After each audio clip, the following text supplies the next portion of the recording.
Ya, Assalamualaikum warahmatullahi wabarakatuh. Selamat petang hari ini. Hari ini kita nak makan kat mana? Jom ikut saya kita makan laksa beras.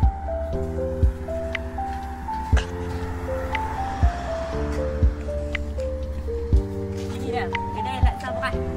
Di depan Gunung Jalan. Kita ada laksa.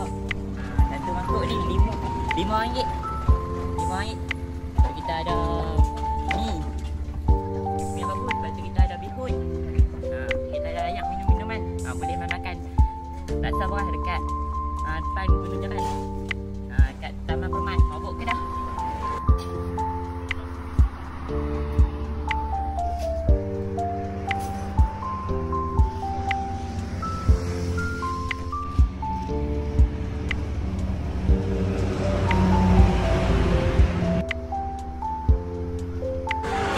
Terima kasih.